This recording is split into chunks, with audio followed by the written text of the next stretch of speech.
2023 pricing and information has been released on the Hyundai Palisade, so let's go ahead and take a deep dive at what changed on each trim level.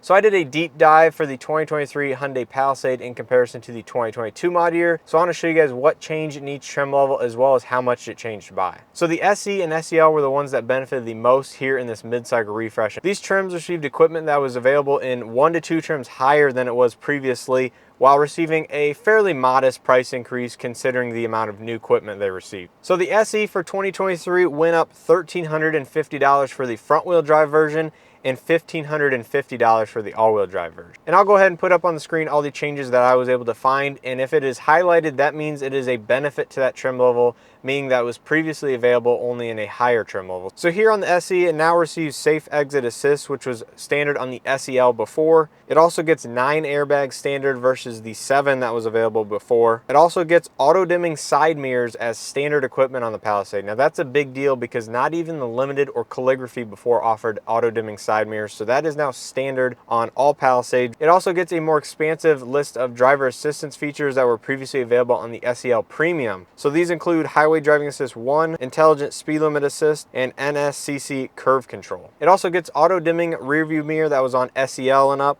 Next, it gets the 12.3-inch touchscreen navigation system, similarly found in the Ioniq 5. So that is standard on all Palisades, which is great. That also comes with BlueLink and Sirius XM, as well as dynamic voice recognition. And all Palisades now receive Wi-Fi hotspot as well as USB front and rear charging ports. Now this is exciting because other manufacturers have made the switch to USB Type-C several model years ago. So it's nice to see that Hyundai's finally catching on because not even the Ioniq 5 has USB-C ports. And lastly, the SE receives the 4.2-inch multi-information display that was previously a 3.5-inch monochromatic and over-the-air map update. So as you can see, for $1,350 or $1,550, that's a lot of additional equipment that you're receiving on the base trim level Palisade. So let's go ahead and take a look at what you get on the SEL. So the base SEL front-wheel drive went up $2,000 and the base SEL all-wheel drive went up $2,200. Now for those respective price increases, the base SEL now gets the 8-way power passenger seat, which was previously in the Sel Premium Package. It also gets the hands-free smart liftgate with auto open, the ultrasonic rear occupant alert, wireless phone charging with 15 watts up previously from 10 watts, acoustic front side glass, as well as LED taillights that was all previously available in the Sel Convenience Package. And finally, all SELs get H-Tech leatherette seating surfaces as well as Hyundai Digital Key 2.0. So next up is the Sel Premium Package. Now Hyundai has actually discontinued the Sel Convenience Package on the Palisade because they've kind of split up some of those features into the base SEL as well as the Sel Premium Package. So the Sel Premium Package went up a total cost of $1,350 for front-wheel drive or $1,550 for all-wheel drive. It now gets the 20-inch alloy wheels that was previously in the Convenience Package and also the auto-leveling rear suspension. Next, the Premium Package, you see 12.3-inch full digital multi-information display that was formerly on the Limited, so nice to see that you can get that on the Premium now. The front parking sensors, third-row USB outlets, as well as the 110 AC power outlet was formerly on the Convenience, so now you have to get a Premium to get those features. The surround view monitor and blind spot view monitor kind of come with that digital cluster. And new for the Palisade is Highway Driving Assist 2. Now this is not new for the Hyundai lineup, but this is new for the Palisade. This builds on Highway Driving Assist 1 and now offers lane change assist. Next up, we have the rear side window shades. Those were on the Convenience before. We have hydrophobic front side glass, so I'll be interested to see what that means. We have the power sunroof that was formerly on the base SEL, so that is now on the Sel Premium Package.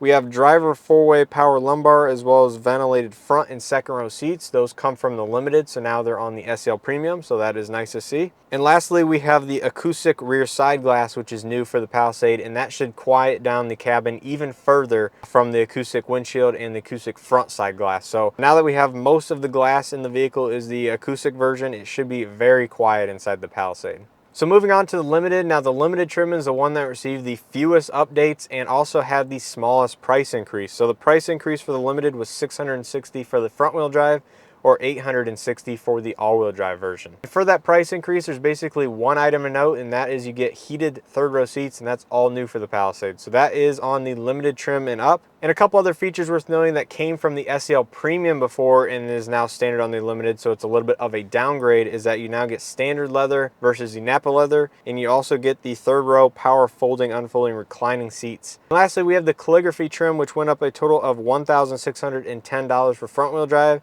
and $1,810 for all-wheel drive. And the new features for the Calligraphy are parking collision avoidance assist reverse. That's all new for the Palisade. Full digital rear view mirror, which is new for the Palisade. We also have premium Napa leather, which came from the Limited before, so that is still on the Calligraphy. And next up, we have the driver's Ergo motion seat. Now, this is not technically a massaging seat, but I think it just keeps your muscles awake. It uses air bladders in the seat to kind of keep you comfortable while driving. We have auto up down on all 4 windows. We have ambient lighting, which was previously available on the Limited, that is now only on the Calligraphy. And lastly, we have remote smart parking assist, which is the one where you can use the key fob to move the vehicle forward and backward, in and out of parking spots, everything like that. So that is nice to see. That is available here on the Palisade, albeit only on the Calligraphy trim. So that's pretty much going to do it for the changes for the 2023 Palisade. Now, this does not include any accessory charges, as well as the $400 charge for Hyper White. So add that onto these prices if you either want Hyper White or any of the other accessories that come on the vehicles. But overall, this should help you guys in distinguishing the differences between the 2022 Palisade and the 2023 model. So if you found this video helpful, please hit that like button down below. It greatly helps out the channel. If you have any questions or comments on these changes, leave them down in the comment section below. I will definitely get back to you if needed, and I read every single one of them. If you are new, please consider subscribing and checking out some of the other content that is currently available on the channel. There's a bunch of how-to videos as well as 2023 model year change videos for different makes and models. So check those out if you're interested. And with all that being said, we'll see you guys in the next video.